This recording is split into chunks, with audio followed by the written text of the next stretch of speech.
పెళ్ళైనా పండగైనా వేడుక ఏదైనా పట్టుచీరల ప్రత్యేక వేదిక వారాహి సిల్క్స్. చాలా ఆందోళనకర పరిస్థితులు చూస్తున్నాం గురుగారు. ఒకదాని నుంచి తేరుకునే లోపు ఇంకోటి జరిగిపోతుంది. అసలు ఈ సంవత్సరం ఎందుకు ఇంత కష్టతరంగా ఉంది మనందరికీ? ఎక్కడి నుంచి ప్రారంభమైంది? ఈ సంవత్సరం ఉగాది నుంచి, అంటే 29th March 2025 నుంచి శని మార్పు, తర్వాత షడ్గ్రహ కూటమి, అమ్మో, పహల్గాం వాహన ప్రమాదాలు, ఒక కారు బాంబ్ బ్లాస్ట్ అనేటువంటిది జరిగింది. ఈ వరుస దుర్ఘటనలలో అందరూ అమాయకులు, అంటే వాళ్ళ బాధ్యత కానీ వాళ్ళ ఊహకి అందని విధంగా ప్రాణాలు కోల్పోయిన పరిస్థితులు. వాళ్ళ చుట్టూ ఉండే కుటుంబ సభ్యులు, బంధుమిత్రులు కావచ్చు, ఆ శోకంలో ఉన్న వాళ్ళకి ఎలా అర్థం చేసుకోవాలి? ఒకటి గుర్తుపెట్టుకోండి అమ్మా, కుంభములో రాహు ప్రవేశం జరిగిన దారభ్యత, మరణం తప్పదు. అది అందరికీ వర్తిస్తుంది, అందరికీ వర్తిస్తుందమ్మా. సర్వే సర్వత్రా కంటి ముందు కనబడుతున్నాయమ్మా. ఏనాడు లేనటువంటి ఇబ్బందులు ఈ గత సంవత్సరం, 2 సంవత్సరం కరోనాలో కూడా ఇంత ఇబ్బంది పడలేదమ్మా. అసలు పడలేదండి. ఇంత అంటే అనూహ్యమైన ఘటనలు జరగలే. మళ్ళీ అలాంటి సుభిక్షం ఎప్పుడు వస్తుంది తెలుసా అమ్మా? 16 ఏప్రిల్ 2030వ సంవత్సరం నుంచి గురువు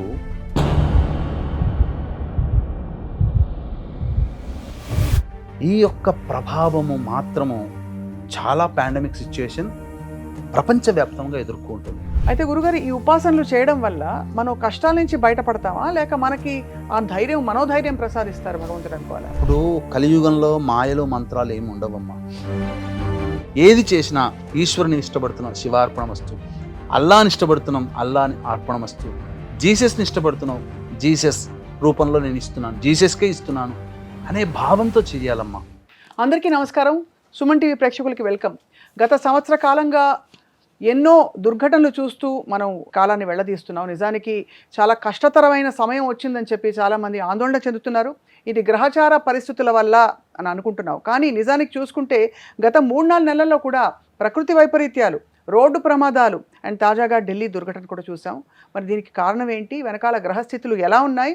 రాబోయే కాలం ఏం చెప్తోంది? అలాగే వీటి నుంచి మనం వ్యక్తిగతంగా కొంతలో కొంత బయటపడచ్చా? ఏ విధమైన ఉపాసన చేయాలి? ఇవన్నీ కూడా తెలుసుకుందాం. మనతో పాటు పెద్దలు, ఆధ్యాత్మికవేత్త, అలాగే జ్యోతిష్ శాస్త్ర పండితులు, నిపుణులు శ్రీ నందిపట్ల శ్రీహరి శర్మ గారు ఉన్నారు. నమస్కారం సార్. వాగర్థావివ సంపృక్తౌ వాగర్థ ప్రతిపత్తయే జగతః పితరౌ వందే పార్వతీ పరమేశ్వరౌ ఆదిత్యాయ చ సోమాయ మంగళాయ బుధాయ చ గురు శుక్ర శనిభ్యశ్చ రాహవే కేతవే నమః. శృంగేరి జగద్గురు పీఠాధిపతులకి, కంచి పీఠాధిపతులకి నమస్కారములు తెలియజేసుకుంటూ కార్యక్రమాన్ని ప్రారంభిద్దామా. చాలా ఆందోళనకర పరిస్థితులు చూస్తున్నాం గురుగారు. ఎందుకంటే ఒకదాని నుంచి తేరుకునే లోపు ఇంకోటి జరిగిపోతుంది. అసలు ఈ సంవత్సరం ఎందుకు ఇంత కష్టతరంగా ఉంది మనందరికీ? దీని గురించి మనం తెలుసుకోవాలి అంటే ప్లానటరీ సిచ్యుయేషన్స్ అనేటువంటివి ఈ సంవత్సరం నుంచి ఒక రెవల్యూషన్గా మారబోతున్నాయమ్మా.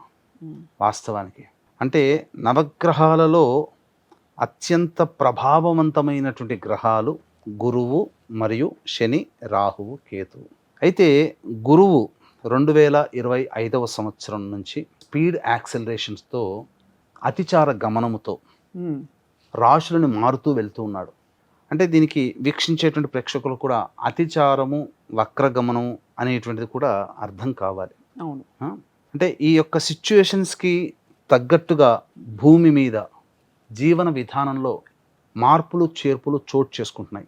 దీనికి గల కారణముని మనం విశ్లేషణ చేసినట్లయితే చరిత్రని బట్టి మనం ముందుకు వెళ్తుండాలమ్మా. ఎందుకనంటే చాలామంది వీక్షించేటువంటి సుమన్ టీవీ ప్రేక్షకులు కూడా ఇప్పుడు మనం చెప్పుకోబోయేటువంటి అంశం ఏదైతే ఉంటుందో అది జాగ్రత్తగా గమనించాల్సిన అంశము, అర్థం చేసుకోదగినటువంటి అంశము. ఇప్పుడు ఎందుకంటే ఎంతో రీసెర్చ్ చేసి ఇప్పుడు కొన్ని విషయాల్ని మేము ముందుంచబోతున్నాను. తద్వారా భవిష్యత్తులో స్వప్న గారు చెప్పినట్టు భవిష్యత్తులో వచ్చేటువంటి ఇబ్బందుల నుంచి బయటపడడం కోసం మనవంతు కర్తవ్యంగా మనం ఏం చేసుకోవాలనే విషయాన్ని కూడా సంపూర్ణంగా తెలియజేసుకునే ప్రయత్నం చేద్దాం. ఎక్కడి నుంచి ప్రారంభమైంది? ఈ సంవత్సరం ఉగాది నుంచి, అంటే 29th March 2025 నుంచి శని మార్పు, తర్వాత షడ్గ్రహ కూటమి. అమ్మో, మన భారతదేశంలో లేకపోయినప్పటికీ కూడా ప్రపంచవ్యాప్తంగా అమెరికాలో ఏర్పడినటువంటి ఈ యొక్క సూర్యగ్రహణ ప్రభావం, ఇవన్నీ దాని తర్వాత ఏర్పడినటువంటి ఏప్రిల్లో జరిగింది ఏందమ్మా 24, 26 తారీఖుల్లో పెహల్గాం దాడి జరిగింది కదమ్మా. అవును. ద్వారా జరిగినటువంటి వరుస సంఘటనలు కనుక చూసుకున్నా, ఇప్పుడు రీసెంట్గా గత నెల రోజులుగా మనం చూసుకున్నట్లయితే అనేక వరుస ప్రమాదాలు, ముఖ్యంగా వాహన ప్రమాదాలు. అసలు సినిమాల్లో గ్రాఫిక్స్లోనే మనం చూడగలుగుతామేమో అన్నంతగా వికారాబాద్లో జరిగినటువంటిది రియల్ ఇన్సిడెంట్. అది ఒక టిప్పర్ ఢీకొని అందులో ఉన్నటువంటి కంకర రాళ్ళు పడడం ఏంటి, తద్వారా 20 మందికి పైగా చనిపోవడం ఏంటి, ఆశ్చర్యకరమైనటువంటి విధంగా ఎందుకు జరుగుతున్నాయి ఇటువంటి ప్రమాదాలు అని అన్నప్పుడు షడ్గ్రహ కూటమి ఆ ప్రభావం. చాలామంది ఆ టైంలో చెప్పడం జరిగిందమ్మా, కొట్టేసేసారు, మన భారతదేశంలో కనిపించదు, అయినప్పటికీ మనకెందుకు ఇంపాక్ట్ ఉంటుంది, భారతదేశమే కాదమ్మా ఈ భూమి మీద ఉండేటువంటి మానవులకు అందరికీ కూడా ఆ షడ్గ్రహ కూటమి ప్రభావం చూపుతుంది.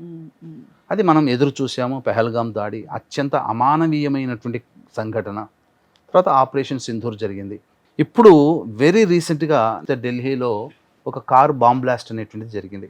అంటే ఇతమిద్ధంగా దానికి సంబంధించినటువంటి పూర్తి వివరాలు తెలియకపోయినా ఆత్మాహుతి దాడి అనేటువంటిది అంటే ఎవరు చేస్తారో ఒక టెర్రరిస్టులు, తీవ్రవాదులు చేసేటువంటిదిగా మనం అభివర్ణించవచ్చు. ఎవరికి వాళ్ళైతే మన వాళ్ళని చంపుకోలేం కదా. విదేశీ మూకల యొక్క ప్రభావము, వాటి యొక్క సాహిత్యానికి బాగా వంట పట్టించుకున్నటువంటి ఇక్కడ మన భారతదేశంలో ఉన్నటువంటి వ్యక్తులే ఆ విధంగా చేసి ఉండవచ్చు. ముఖ్యంగా ఒకటి గుర్తుపెట్టుకోండమ్మా, కుంభములో రాహు ప్రవేశం జరిగిన దారభ్యత, అవాకులు చెవాకులు ఎవరైతే పేరుతారో వాళ్ళకే నష్టం జరుగుతుంది. ఎందుకనంటే సహజ రాశిలో 3rd హౌస్ మిథున రాశి, మేషము, వృషభము, మిథునం. ఆ మిథునంలో వాక్కుకి కారకుడైనటువంటి గురువు ప్రవేశం చేశాడు మే మంత్లో, 18, 14 మే ఆ టైంలో. గురువు ప్రవేశం చేసిన తర్వాత ఆ మిథునం నుంచి 9th హౌస్ కుంభమైంది. కాబట్టి వాక్కారకుడైనటువంటి గురువు అక్కడ ఉండి 9th హౌస్ని రిఫ్లెక్ట్ చేస్తున్నప్పుడు ఎవరైతే అతిగా వాగుతారో వాళ్ళకి మరణం తప్పదు. ఇప్పుడు అతిగా ప్రగల్భాలు పలిగినటువంటి పాకిస్తాన్ స్థితి ఏమైంది? అవును, అలాగే కదా. అలాగే పాకిస్తాన్ దేశంలో ఉండి మన భారతదేశం గురించి అతిగా మాట్లాడినటువంటి వాళ్ళ పరిస్థితి కూడా సాయంత్రానికల్లా ఏం జరిగింది, మరుసటి రోజుకల్లా. అవును, అనేక మంది ఇలా మన భారతదేశం అంటే దీన్ని బట్టి మనం తెలుసుకోవాల్సింది ఏంటంటే అతిగా మనం ప్రవర్తించకూడదు. అది ఈ ప్రభావం రాహువు కుంభరాశిలో ఉండగా. కాబట్టి అతి అనేటువంటిది ఎప్పుడు కూడా పనికిరాదు.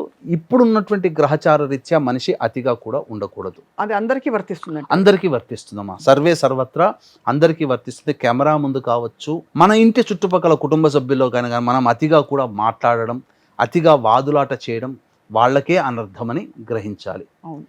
ఇక జరిగినటువంటి వరుస వాహన ప్రమాదాలకి సహజంగా వాహనకారకుడు శుక్రుడు. ఈ శుక్రుడు ఎప్పుడైతే పాపగ్రహాలతో, పాపగ్రహమైనటువంటి కుజుడితో చేరి ఉండడం, రవితో చేరి ఉన్నాడో, ఈ విధంగా అగ్నికి సంబంధమైనటువంటి ప్రమాదాలు వాహనానికి ఎక్కువగా జరుగుతూ వచ్చాయి. ఇవన్నీ ఎందుకు జరుగుతున్నాయి అనేటువంటి విషయం చూసుకున్నప్పుడు చాలా విచిత్రంగా గురువు యొక్క ప్రభావం కనబడుతుందమ్మా. అంటే గురువు అతిచారంలో సహజంగా ఏదో ఒక సంవత్సరంలో ఉంటాడు. అవును. కానీ ఈ 2025వ సంవత్సరం నుంచి మొదలుకొని వరుస పెట్టి 8 సంవత్సరాల పాటు 2033 వరకు కూడా అతిచారము, తిరోగమనము, అతిచారము, తిరోగమనం, మధ్యలో వక్రగమనము, ఇలా సంబంధం లేనటువంటి పోర్షన్స్ని అతను పోషించాల్సి వస్తుంది గురువు. అంటే ఒక్క గురువే, నవగ్రహాల్లో అత్యంత శుభకరుడు గురువే. ఈ గురువు అతిచారం ఉండడం వల్ల, వక్రగమనం ఉండడం వల్ల, తిరోగమనం అవ్వడం వల్ల ఏమైపోతుందంటే 3 ప్లేస్లో కూడా అతను ఉండిపోతాడు. 3 రకాలుగా యాక్ట్ చేయాల్సి ఉంది. అంటే మనం సినిమాలో చెప్పుకుంటాం కదా, ఏమంటారు 3 పాత్రలు పోషించాల్సినటువంటి ఒక సినిమాలో అని చెప్పి. అవును. అలాగా 3 పాత్రలు పోషిస్తున్నాడు గురువు. అంటే మంచికి కారకుడవుతున్నాడు, విధ్వంసానికి కూడా కారకుడవుతున్నాడు గురువే. ఇప్పుడు ఈ గురువు అనేటువంటి అతిచారంని ఎలా అర్థం చేసుకోవాలంటే ఏంటి?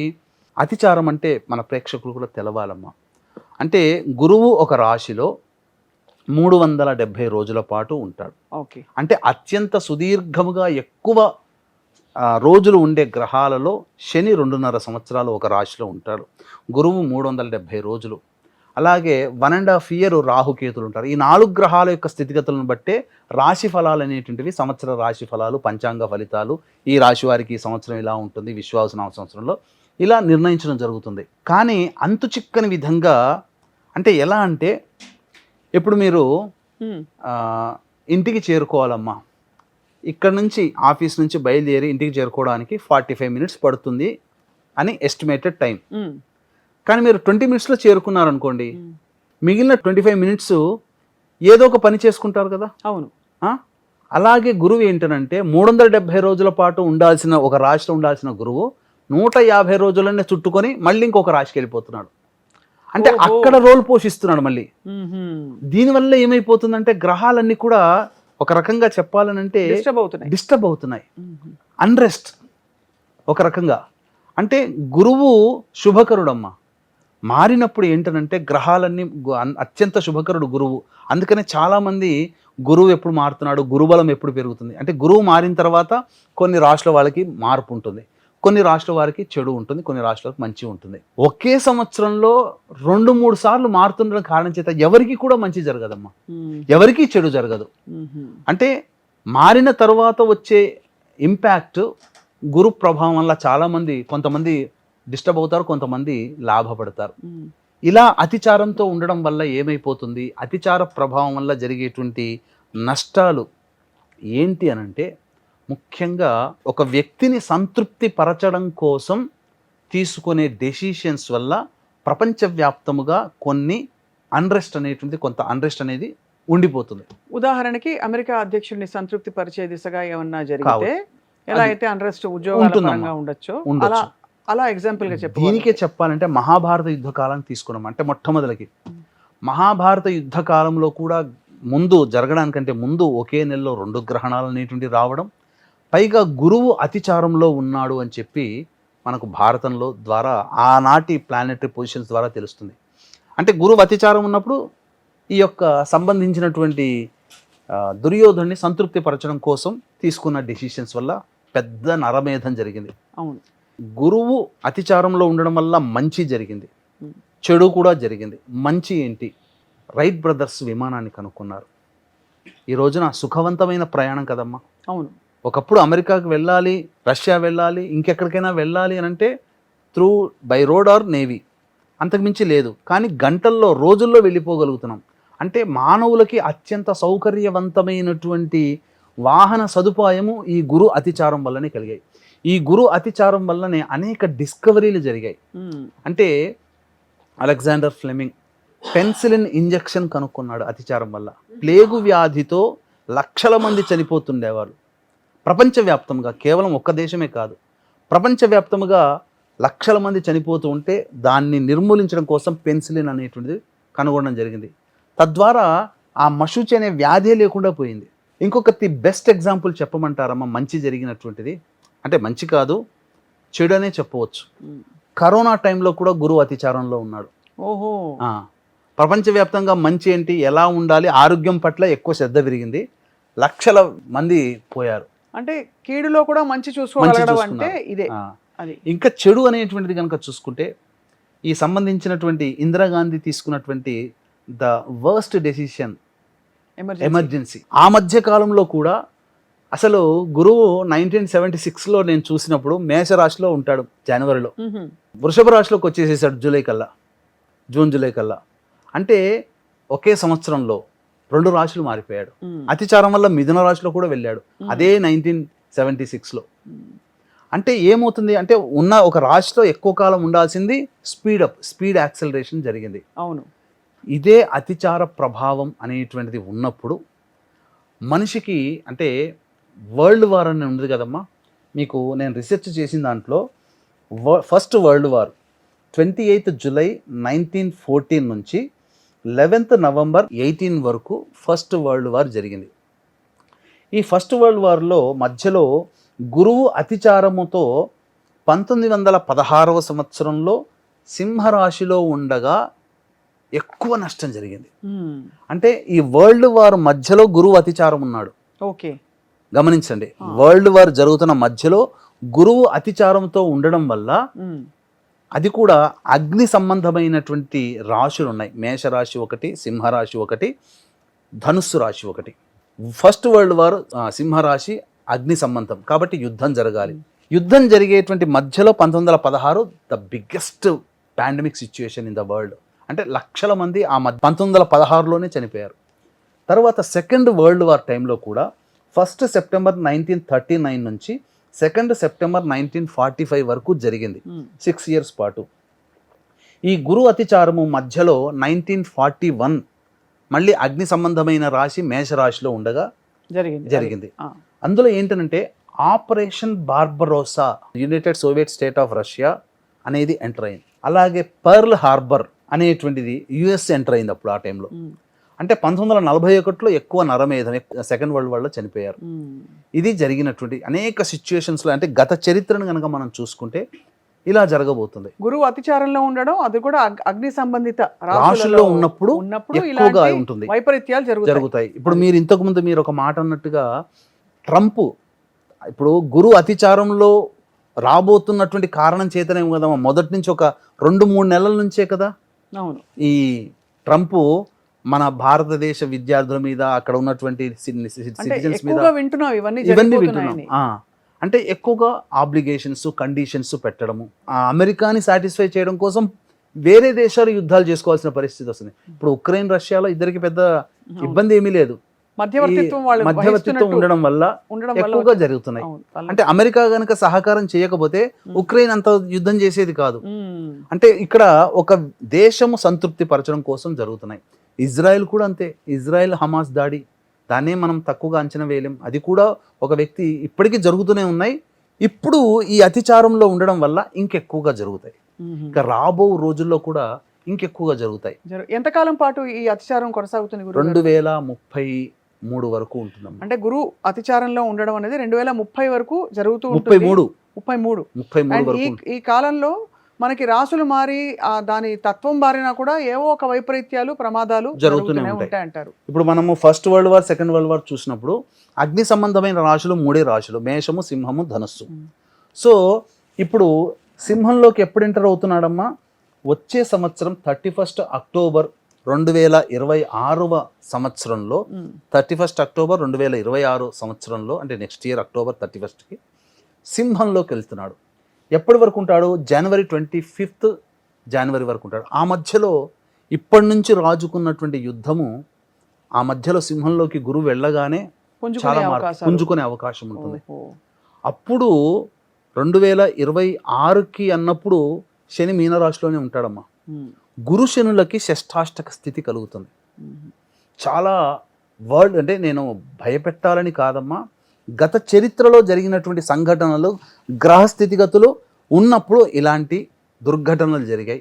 మళ్ళీ ఆ యొక్క వచ్చే సంవత్సరం నవంబర్ నుంచి జనవరి 25, 2027 వరకు కూడా కొన్ని విపరీత పరిస్థితులు ప్రపంచవ్యాప్తంగా ఉంటాయి.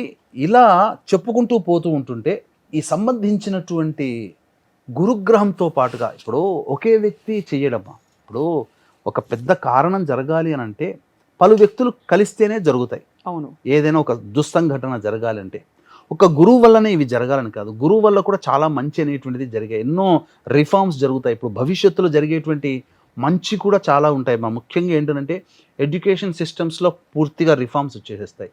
అంటే ఇప్పటి వరకు మనం చదువుకున్నటువంటి చరిత్ర, మొఘల్స్ చరిత్ర, ఫ్రెంచ్ వారు, డచ్ వారు, పోర్చుగీస్ వారు, ఈస్ట్ ఇండియా కంపెనీ, ఇంగ్లాండ్, ఇంతవరకే మనం చదువుకుని ఎక్కువగా తెలిసింది. ఏ పిల్లవాడిని అడిగినా టక్కుని చెప్పేస్తాడు ఏదైనా. కానీ మొఘల్స్ కంటే ముందు మన చరిత్ర ఇంకా అద్భుతంగా ఉంది. ప్రపంచానికే విద్య నేర్పిన చరిత్ర ఘనత మనది. అటువంటివి అన్నీ కూడా పాతవి యొక్క వ్యక్తుల యొక్క చరిత్ర మన బుక్స్ రిఫార్మ్స్ అయ్యే అవకాశాలు ఉంటాయి. అంటే ఎడ్యుకేషన్ సిస్టంలో కూడా చాలా మార్పులు వస్తాయి. అందులో ఏమాత్రం సందేహం లేదమ్మా. అంటే ఎలాంటి మార్పులు? ఎన్సీఆర్టీ పుస్తకాలు ఇప్పుడు అనుకుంటున్నారు కదా, అవి తీసుకురావచ్చు. ఇప్పుడు గురువు కూడా మనకు స్వాతంత్రం వచ్చిన సమయంలో గురువు కూడా లగ్నానికి చాలా ఫేవర్గా ఉన్నాడమ్మా. కాబట్టి ఈ గురువు అతిచార ప్రభావం వలన మనం ఏదైతే మనం మొదటి నుంచి మనం పీస్నే మనం కోరుకుంటున్నాం, విశ్వగురు స్థానానికి చేరుకుంటామమ్మా. అందులో సందేహం లేదు. ఈ గురువు అతిచారం ఉండగానే చాలా జరిగిపోతాయి, చాలా సంఘటనలు ప్రపంచవ్యాప్తంగా కొన్ని ఇబ్బందులు అనేటువంటి జరిగి మన స్థానం చాలా గొప్పగా ఉంటుంది. భారతదేశం ఎన్నాళ్ళ నుంచి ఎదురు చూస్తున్నటువంటి భద్రతా మండలిలో సభ్యత్వం కానీ, లేకపోతే దానికన్నా మించిన పవర్ కలిగినటువంటి దాంట్లో మన భారతదేశం ఒక కూటమి ఏర్పాటు చేసి గొప్పగా ఉండడం కానీ జరిగి తీరుతుంది. గురుగారు, ఇక్కడ ఒక చిన్న సందేహం. ఇప్పుడు చాలామందికి కలిగే ప్రశ్న ఏంటంటే, ఈ వరుస దుర్ఘటనలలో అందరూ అమాయకులు, అంటే వాళ్ళ బాధ్యత కానీ వాళ్ళ ఊహకి అందని విధంగా ప్రాణాలు కోల్పోయిన పరిస్థితులు. అంతిమంగా ఎంత మంచి జరిగినా కూడా వాళ్ళ చుట్టూ ఉండే కుటుంబ సభ్యులు, బంధుమిత్రులు కావచ్చు, ఆ శోకంలో ఉన్న వాళ్ళకి తాత్వికంగా ఎలా అర్థం చేసుకోవాలి? గురువు స్వతహాగా చాలా గొప్ప మార్గదర్శి, దిక్సూచి. మన జీవితంలో గురువు అవసరం. గురుగ్రహానికి ఒక పవర్ ఉంది. నిజానికి శనిగ్రహానికి కూడా చాలా మంచి లక్షణాలు ఉంటాయి. అది సరైన పద్ధతిలో మనం శని ఉపయోగించుకుంటే అని కూడా వింటూ ఉంటాం. మరి ఏం చేయాలంటారు? ఈ గురువు అనేటువంటి అతిచార ప్రభావం వల్ల 8 సంవత్సరాలు, ఇదే 1 సంవత్సరం కాదు, 2 సంవత్సరాలు కాదమ్మా, వరుసబెట్టి సంవత్సరాల్లో ముందుకి వెనక్కి మళ్ళీ వక్రీగమనం, రిట్రోగేషన్ అనేటువంటిది ఉండడం వల్ల విపరీతమైనటువంటి ఇబ్బందులు ఉంటాయి. కాబట్టి గురువు అనేటువంటి సంబంధించి అలాగే శని ప్రభావం కూడా. ఎందుకనంటే శని ఎప్పుడైతే వృషభ రాశిలోకి ప్రవేశం చేస్తాడో చాలా డిస్టర్బెన్స్ని క్రియేట్ చేస్తాడమ్మా. చాలా అంటే చాలా డిస్టర్బెన్స్. దీని నుంచి దశరథ మహారాజు కూడా తప్పించుకోలేదంటే అర్థం చేసుకోండి. అంటే వశిష్ఠుల వారిని సంప్రదించినప్పుడు, ఇది మనకు రామాయణంలో ఖచ్చితంగా ఉంటుందమ్మా, దశరథ మహారాజు వారికి సంబంధించి ఒక ఘోరమైనటువంటి దుర్భిక్షాన్ని ఆ దశరథ మహారాజు యొక్క రాజ్యం ఫేస్ చేసింది. దీని నుంచి బయటపడాలి, ప్రజల్ని రక్షించాలంటే ఏం చేయాలని వశిష్ఠులు అడిగితే, అప్పుడు వశిష్ఠుల వారు చెప్పింది ఏంటంటే, శని వృషభ రాశిలో రోహిణి నక్షత్రంలో సంచారం చేస్తున్నాడు, దీనికి సంబంధించి తప్పదు, కాకపోతే ఒక దివ్యమైనటువంటి వ్యక్తి పాదస్పర్శతో ఆ శని ప్రభావం తగ్గుతుంది, నీ రాజ్యం సుశ్యశ్యామలం అవుతుందంటే, ఇప్పుడున్నటువంటి శృంగేరి దగ్గరికి వచ్చి అక్కడ శృంగి మహాముని తీసుకొని వెళ్తాడు. ఇది మనకు వాస్తవంగా జరిగింది. అంటే అంత సుభిక్షము ఎవరికైనా తప్పదు. మళ్ళీ అలాంటి సుభిక్షం ఎప్పుడు వస్తుంది తెలుసా అమ్మా? 16 ఏప్రిల్ 2030వ సంవత్సరం నుంచి గురువు వృషభ రాశిలోకి సంచారం చేస్తాడు. రోహిణీ నక్షత్రంలోకి 25 మార్చి 2031 నుంచి 25 సెప్టెంబర్ 2031 వరకు, అంటే ఏప్రిల్, మే, జూన్, జూలై, ఆగస్ట్, సెప్టెంబర్, ఈ 6 నెలల కాలం ఏదైతే ఉందో అందున శని రోహిణీ నక్షత్రంలో సంచారం చేస్తూ ఉండగా, అదే సమయంలో అంటే మీకు చూసినట్లయితే వృశ్చికంలో ఉంటాడమ్మా. ఎప్పటి నుంచి? వృశ్చికంలో 14 జూన్ 2031 నుంచి 15 అక్టోబర్ 2031 వరకు. అంటే షష్టాష్టక స్థితి, సమసప్తక స్థితి గురుశనులకి కలుగుతుంది. ఈ యొక్క ప్రభావము మాత్రము చాలా పాండమిక్ సిచ్యుయేషన్ ప్రపంచవ్యాప్తంగా ఎదుర్కొంటుంది.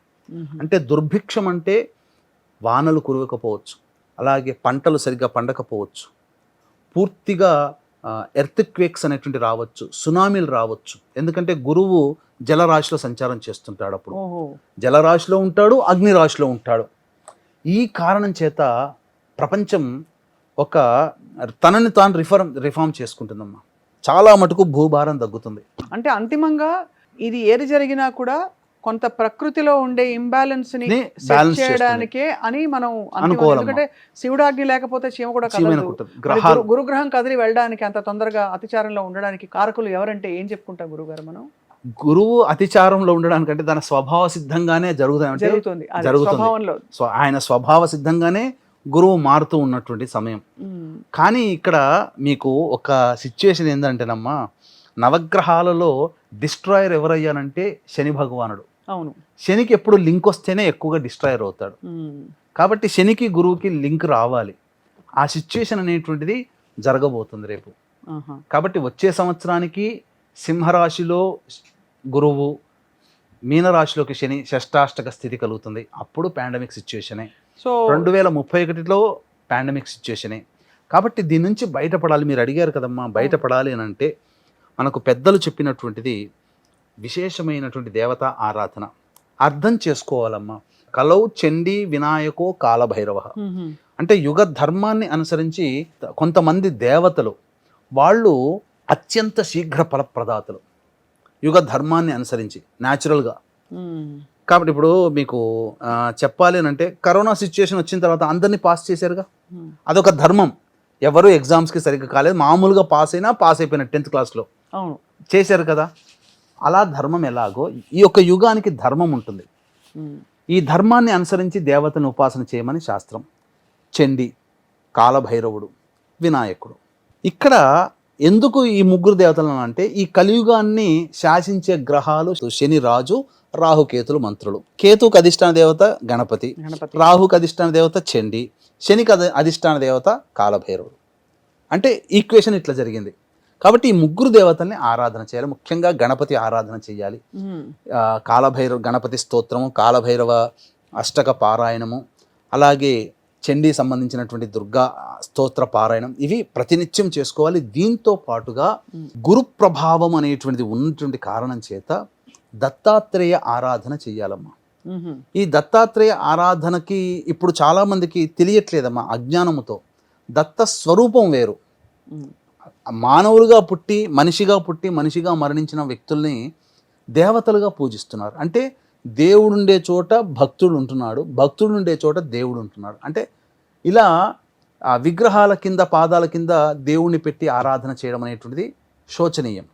కాబట్టి అసలు సిసలైనటువంటి దత్తాత్రేయుడు ఉండగా ఒక్కటే వీక్షించేటువంటి ప్రేక్షకులు కూడా మన తాతయ్యలు, ముత్తాతలు, అమ్మమ్మలు, నానమ్మలు, మన తల్లిదండ్రులు ప్రతికుండంగా వాళ్ళు ఏ దేవతల్ని పూజించారో కొత్తగా వచ్చినటువంటి వాళ్ళని పట్టుకోవాల్సిన అవసరం లేదు. అసలు సిసలైనటువంటి దత్తాత్రేయుడు ఉన్నాడమ్మా, ఆయన్ని పట్టుకుని ఆయన్ని ఆచరిస్తే త్రిమూర్తి స్వరూపం, ముగ్గురు దేవతల్ని ఆచరించినట్టు. బ్రహ్మను ఎలాగో పూజించలేము, కానీ ఈ రూపైన దత్తాత్రేయుని పూజిస్తే చాలు. ఆయన కూడా దత్త స్వరూపమే అని చెప్పేసేసని బాబాల ఆశ్రమాలకి, బాబాలకి పాద పూజలు, అంటే మానవుణ్ణి పూజించడం అనేది గౌరవించాలి. అదే అర్థమైంది గురుగారు. అవధూతగా ఇప్పుడు ఉన్నారు, మాణిక్ ప్రభు ఉన్నారు, అక్కల్కోట మహారాజు ఉన్నారు, శృంగేరి పీఠాధిపతులు, వాళ్ళు అవధూతలే. లేకపోతే అంత పీఠానికి ఎలా అధిపతులు అవుతారు? మనం గొప్పగా చెప్పుకునేటువంటి కంచి పీఠాధిపతి చంద్రశేఖర స్వామి నడిచే దేవుడు. ఆయనకి ఏమన్నా గుళ్ళు కట్టారా? ఆయన ఏమన్నా తక్కువ మహిమలు చూపించాడా? ఆపన్న సమయంలో మరణించే వాళ్ళని కూడా లాగిల్లాడు. అంతే తప్ప జిమ్మిక్కులు మ్యాజిక్కులు, ఇప్పుడు జిమ్మిక్కులు మ్యాజిక్కులు చేసే వాళ్ళని గుళ్ళు కట్టి పూజిస్తున్నారు. కాకుండా నిజమైనటువంటి రక్షించినటువంటి అవధూతల్ని అవధూతగానే చూశారు. మన సాంప్రదాయం అది. కాబట్టి అసలైన దత్తాత్రేయ చరిత్ర అంటే గీతా ప్రెస్ వాళ్ళు ప్రచురించేది నిజమైన దత్తాత్రేయ అభూత కల్పనతో కాకుండా ఇంకేదో మాణిక్ ప్రభు చరిత్ర అది కూడా దత్త చరిత్ర అనుకొని, లేకపోతే అక్కల్కోట మహారాజా ఆయన జీవిత చరిత్ర అది దత్తాత్రేయ చరిత్ర కాదు. దత్తుడిది దత్తాత్రేయ చరిత్రే. కాబట్టి గీతా ప్రెస్ వాళ్ళది ఒరిజినల్ దత్తాత్రేయ చరిత్ర, అది పఠించాలి. అది దత్తాత్రేయ చరిత్ర ఆరాధన చేయడం. ముఖ్యంగా దానములు చెయ్యాలమ్మా. దానములు మనిషికి ఎందుకనంటే పుణ్యం సంపాదించుకోవడం ముఖ్యం. గుర్తుపెట్టుకొని వీక్షించేటువంటి ప్రేక్షకులు కూడా మనము బ్రతికుంటేనే అన్నీ సాధించుకోగలుగుతాం. గురువు శని ప్రభావము అనేక రకాలైనప్పుడు ఎంతోమంది కరోనాలో చాలామందికి వచ్చిన వాళ్ళందరూ మరణించారా? దాన ధర్మాది కార్యక్రమాలు, పెద్దవాళ్ళు చేసిన పుణ్య కార్యక్రమాలు ఆ కుటుంబాలని రక్షించాయి. కాబట్టి మనము, మన పిల్లలు, మన మనవళ్ళు బాగుండాలంటే మనం దానం చేయడం మొదలుపెట్టాలి. ఈ 8 సంవత్సరాల పాటు దానాది కార్యక్రమాలు చేసుకోవాలి. ఖచ్చితంగా తప్పదమ్మా. ఎందుకంటే భవిష్యత్తు ఏమంత ఆశాజనకంగా ఉండదు. ధనానికి కారకుడు గురువు, నిర్ధనానికి కారకుడు అంటే దారిద్ర్యానికి కారకుడు శని. ఇవి 2 గ్రహాలు చాలా వైటల్ రోల్ అనేటువంటి ప్లే చేయబోతున్నాయి. వచ్చే 8 సంవత్సరాలు కంటి ముందు కనబడుతున్నాయమ్మా. ఏనాడు లేనటువంటి అన్రెస్ట్, ఏనాడు లేనటువంటి ఇబ్బందులు ఈ గత సంవత్సరం 2 సంవత్సరం కరోనాలో కూడా ఇంత ఇబ్బంది పడలేదమ్మా. అసలు పడలేదండి. అంటే అనూహ్యమైన ఘటనలు జరగలే. ఇక్కడ ఎందుకు ఆందోళన కలుగుతుందంటే మన ఊహించని, మన ఊహకు అందని విధంగా జరిగిపోతున్నాయి. అండ్ పెళ్లికని ఊరికే ఒక ఊరు నుంచి ఇంకో ఊరికి వెళ్తూ ఆడపిల్ల తిరిగి రాలేదంటే ఎంత కష్టం అండి, ఎంత కడుపుశోకం.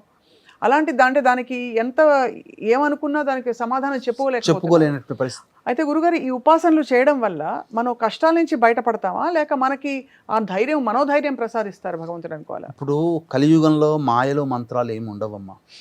అంటే ఏంటనంటే మనకు దెబ్బ తగిలిందనుకోండి, అబ్బా అని బాధపడతాం, అమ్మ అంటాం, కానీ ఆ దెబ్బ తగిలిన బాధని ఓర్చుకోగలిగే శక్తిని మనకు భగవంతుడు ప్రసాదిస్తాడు. ఓహో. చాలు, అంతవరకు వస్తే చాలమ్మా. అంతే మనకేమీ ఎవడో మనకు సినిమాల్లో చూపించినట్టుగా వచ్చి వరాలు ప్రసాదించాల్సింది లేదు. మనం ఎందుకంటే మానవులుగా కష్టపడగలుగుతాం, ప్రతి మానవుడు కష్టపడాల్సిన వాడే. కాబట్టి ఏం చేయాలంటే గురువు ఈ అతిచారంలో ఉండగా నేర్పేది ఏంటంటే సంవత్సరం పాటు ఉంటాడు, సంవత్సరం పాటు మంచి ఫలితాలు ఇస్తాడని మాత్రం ఊహించకండి. ఎందుకంటే 150 రోజుల్లోనే చక్కదిద్దుకొని వేరే రాశికి వెళ్ళిపోతున్నాడు, ఎక్కువ కాలం ఉండట్లేడు. కాబట్టి అలసత్వం పనికిరాదు, లేజినెస్ పనికిరాదు. ఈ రోజు నుంచి నేను జిమ్కి వెళ్తాను, నా బాడీని కాపాడుకుంటే ఈ రోజు నుంచే ప్రయత్నం చేయండి. అది ఎక్కువ కాలం వెయిట్ చేయకండి, ఏ పని అప్పుడు చేయాలి. ఎప్పుడు కూడా ప్రోయాక్టివ్గా ఉండాలి. లేజినెస్ అస్సలు పనికిరాదు. అన్నిటికంటే ముఖ్యంగా దేవతారాధన. ప్రతిదీ కూడా దానం చేయమనంటే వచ్చిన జీతం అంతా తీసుకెళ్ళి దానం చేయమని కాదు. ఒక 30,000 సంపాదిస్తున్నాడు అనుకోండి, ఒక 300 రూపాయలు దానం చేయండి నెలకి, చాలు, మంచి ఏం అవసరం లేదు. ఆ దానము కూడా మనస్ఫూర్తిగా సంతోషంతో ఆనందంతో చేయాలి తప్పించి నేను ఎదుటివాడికి నేను వేస్తున్నానులే అనే భావకుండా ఏది చేసినా నువ్వు అమ్మవారిని ఇష్టపడుతున్నావు, అమ్మార్పణమస్తు, ఈశ్వరుని ఇష్టపడుతున్నావు, శివార్పణమస్తు, విష్ణువుని ఇష్టపడుతున్నాం, విష్ణు అర్పణిస్తున్నాం, దత్తాత్రేయుని ఇష్టపడుతున్నాం, దత్తాత్రేయ అర్పణం ఇస్తున్నాం, అల్లాని ఇష్టపడుతున్నాం, అల్లాని అర్పణమస్తు, జీసస్ని ఇష్టపడుతున్నాం, జీసస్ రూపంలో నేను ఇస్తున్నాను, జీసస్కే ఇస్తున్నాను అనే భావంతో చెయ్యాలమ్మా. ఇలా ఎప్పుడైతే మానవుడు దాన కార్యక్రమాలు చేస్తాడో ఇది ఏది కంటికి కనబడదు. కానీ సమస్యలు, పాండమిక్ సిచ్యుయేషన్స్, ఇప్పుడు మీరు మొదట్లో మాట్లాడినప్పుడు ఒక మాట అన్నారు, కొంతమందిని చూసినప్పుడు ఈ సంవత్సరం చాలా ఇబ్బందులుగా ఉన్నాయండి, నా చుట్టుపక్కల నా బంధువులు నా స్నేహితులను చూస్తేనే చాలా బాగా ఇబ్బంది పడ్డాను, వాళ్ళని చూసి నేను బాధపడ్డాను అని అన్నారు. కానీ మన దాకా ఎందుకు రాలేదు? మనం చేసుకున్న పుణ్యం. అక్కడ వాళ్ళు పాపం చేశారని కాదు, పుణ్యాన్ని చేసుకోలేకపోయారు. పాపం చేయకపోయినా పుణ్యాన్ని చేసుకోలేకపోయారు. సో కాబట్టి సత్కర్మలు ధర్మబద్ధమైన జీవితమే అన్నిటికీ పరిష్కారం. అంతేకాకుండా ఈ యొక్క 8 సంవత్సరాల పాటు మాంసాహారాన్ని ఎంతవరకు తగ్గించుకుంటే అంత మంచి. ఎందుకనంటే ఒక జీవి కదమ్మా, మన కంటి ముందర పెరుగుతున్నటువంటి జీవి ఆనందంగా తిరుగుతూ ఉంటుంటే ఎంతో సంతోషం వేస్తుంది. దాన్ని చంపి మనం తినడానికి మనకు అంటే చంపేవాళ్ళు ఎవరో ఇక్కడ చంపుతా నేను కొట్టు నుంచి కొనుక్కొచ్చుకున్నాను కదా అంటారు. నువ్వు తింటున్నావు కాబట్టి కొట్టు నుంచి కొట్టువాడు చంపి తీసుకొస్తున్నాడు. తినవచ్చు, అమితముగా కాదు. అంటే ఏమవుతుందే, కర్త కారయిత్వ ప్రేరకశ్చనమోదక. ఒక పని జరిగిన దాంట్లో కర్త చేసినవాడు, చేయించినవాడు, ఆ పనికి ఆమోదించినవాడు, పని చూసి కూడా దానికి న్యాయం చెప్పలేనివాడు, వీళ్ళందరూ కూడా నలుగురు సమభాగాలే. కాబట్టి ఒక జీవిని మనం ఉసురు తీసుకోకూడదు. సాధ్యమైనంత వరకు మనం ఆ మార్గంలో ప్రయాణం చేయాలి. ప్రతి జీవికి జీవించే హక్కు ఉందమ్మా. మనమే ఆ జీవిని చంపి మనం తీసుకుంటాం, ఒక హక్కుని మనం కాలరాస్తున్నాం. ఇది మనం తెలుసుకోవాల్సినటువంటిది. సో దాన ధర్మాలు, అలాగే మీరు చెప్పినట్టు ఉపాసనలతో పాటు సత్ప్రవర్తనతో ధర్మబద్ధంగా మాంసాహారం తగ్గించి అన్ని జీవరాశులని స్వేచ్ఛగా దయతో ఉండాలమ్మా. అంటే ఈ 8 సంవత్సరాలు మానవుడు దయతో జీవించాలి. ఒక్క మాట చెప్పాలంటే దయతోనే ఉండాలి, ఎవరిని బాధ పెట్టకూడదు. ఎందుకంటే గురువు చాలా ప్రభావవంతమైంది. శని 2027వ సంవత్సరం నుంచి నీచ రాశిలోకి వెళ్ళిపోతున్నాడు, శని బలం తగ్గుతుంది. కాబట్టి చాలా ఇన్నోవేషన్స్ వస్తాయి. క్యాన్సర్కి నిరోధించే మందులు, అంటే క్యాన్సర్ వచ్చిందంటే మరణమే అనుకుంటారు, దాన్ని కూడా జయించగలిగే మందులు వస్తాయి. అంటే మందులకి నయం కాని రోగాలతో బాధపడుతున్నటువంటి వాళ్ళకి కూడా శుభ సూచకాలు కలుగుతాయి. ఇంకా గొప్పగా చెప్పాలి అని అంటే షుగర్, మధుమేహంతో, డయాబెటీస్తో బాధపడుతున్న వాళ్ళకి కూడా ఉపశమనం లభించే విధంగా చాలా వస్తాయమ్మా. అందుకనే అన్ని శుభాలు కూడా ఉంటాయి. కానీ శని ప్రభావము, మిగతా రాహుకేతులు, కుజగ్రహ ప్రభావము తోడైనప్పుడు ఇలాంటి సంఘటనలు వచ్చే సంవత్సరం 2026 నవంబర్, డిసెంబర్, జనవరి ఈ 3 నెలలు జాగ్రత్తగా ఉండాలి. లేదా ప్రపంచాన్ని మళ్ళీ కరోనా ఎట్లయితే ఇబ్బంది పెట్టిందో ఆ విధంగా మళ్ళీ ఏదైనా ఒక బయో సంబంధించినటువంటి వైరస్లు ప్రబలే అవకాశం కూడా ఉంటుంది. ఎందుకంటే గురువు వ్యాప్తి చేసేవాడు, ఉన్నదాన్ని వ్యాప్తి చేశాడు. ఇప్పుడు యుద్ధం జరుగుతుంది, ఆ సమయం ఇప్పుడు వరల్డ్ వార్ యాంప్లిఫైయింగ్, ఇప్పుడు world war, second world war, first world war జరుగుతున్న సందర్భంలో గురువు అతిచారంతో ఎక్కువ నెలలు ఉన్నాడు. అందువల్ల ఎక్కువగా యుద్ధము జరిగి నష్టం జరిగింది. అందుకనే దీన్ని దృష్టిలో పెట్టుకునే మా పీఠం ఆధ్వర్యంలో ఈ 8 సంవత్సరాల పాటు ప్రతి నెల సర్వదోష నివారణ పూజలు, హోమాలన్నింటినీ చేయించడం జరుగుతుంది. అందులో దత్తాత్రేయ హోమము, రుద్ర హోమము, కాలభైరవ హోమము, గణపతి హోమము, లక్ష్మీ మూలమంత్ర సంపుటిత లక్ష్మీ సూక్త హోమము, మరియు సుదర్శన హోమం లాంటి విశేషమైనటువంటి హోమాది కార్యక్రమాలు ప్రతి నెల కుటుంబ సభ్యుల గోతనామాదులతో చేయించడం జరుగుతుంది. దానివల్ల ఏంటనంటే మనము ఒక రక్షణని కవచం మాత్రం అందివ్వగలుగుతాం, దేవతా అనుగ్రహాన్ని ఇవ్వగలుగుతాం. చాలా గొప్ప విషయాలు చెప్పారు గురువుగారు. ఒక విషయం అర్థమైపోయింది ఏంటంటే, చెడు జరుగుతోందని మనం అనుక్షణం చూస్తున్నాం, బాధపడుతున్నాం, బెంగ పెట్టుకుంటున్నాం. మరోవైపు మంచి కూడా జరుగుతున్నది. కాబట్టి భగవద్ అనుగ్రహం అన్నది సుఖ దుఃఖాలకి, కష్ట నష్టాలకి అతీతమైనది. ప్రకృతి బ్యాలెన్స్ చేసుకోవాల్సిన సమయంలో ఇటువంటి జరిగినప్పుడు ఆందోళన చెందవద్దు. మన స్థాయిలో మనం ఉపాసన చేసుకుంటూ సత్కర్మలు చేసుకుంటే మనకి మనోధైర్యంతో పాటు మంచి మార్గంలో వెళ్ళే బోల్డని విషయాలు ఉన్నాయమ్మా. ఇప్పుడు 1970లో కూడా చూస్తే కలి వచ్చిందమ్మా, ఘోర కలి. శని వృషభ రాశిలోకి సంచారం చేస్తున్నాడు. 1970 తర్వాత 2000 Y2K ప్రాబ్లం, ప్రపంచం కమ్యూనికేషన్ ఆగిపోయింది. మళ్ళీ 2000 తర్వాత 2030లో మళ్ళీ వృషభ రాశిలోకి వస్తున్నాడు కదమ్మా. కాబట్టి జాగ్రత్తగా ఉండాల్సినటువంటి సమయం. ఈ 8 సంవత్సరాల పాటు ఎవరైతే దైవానికి దగ్గరగా ఉంటారో, ఏ దైవమైనా, అన్ని కులాలు అన్ని మతాలు ఒకటే, ఆ దైవానికి ఆ దైవ ప్రార్థనకి ఎప్పుడూ ఉంటే మానవులందరూ కూడా సంతోషంగా ఉంటారు. ఇప్పుడు 8 సంవత్సరాలు మాత్రం అన్రెస్ట్ ఉండక తప్పదు. అశాంతితోనే మనం గడపాల్సినటువంటి పరిస్థితి. సిచ్యుయేషన్కి తగ్గట్టుగా ప్రశాంతత వస్తుంది. ఒక ఎదుటి మనిషికి మనం ఏదైనా సహాయం చేసినప్పుడు ప్రశాంతత పొందుతాం. అశాంతి ఉన్నప్పుడు మనం దయతో ఎదుటి మనిషికి సహాయం చేయడం, దానం, మనకున్న దాంట్లో దానం చేయడం, ఆదుకోవడం, ఇవి నేర్చుకున్న వ్యక్తికి ఎటువంటి గ్రహం కూడా ఏమీ చెయ్యదు. అన్ని శుభాలే చేస్తాయమ్మా. గురుగారు ధన్యవాదాలు. మీ అమూల్యమైన సమయంతో బోల్డని విషయాలు మాకు ఇవాళ చెప్పినందుకు. సర్వం శ్రీ ఉమామహేశ్వర పరబ్రహ్మార్పణమస్తు.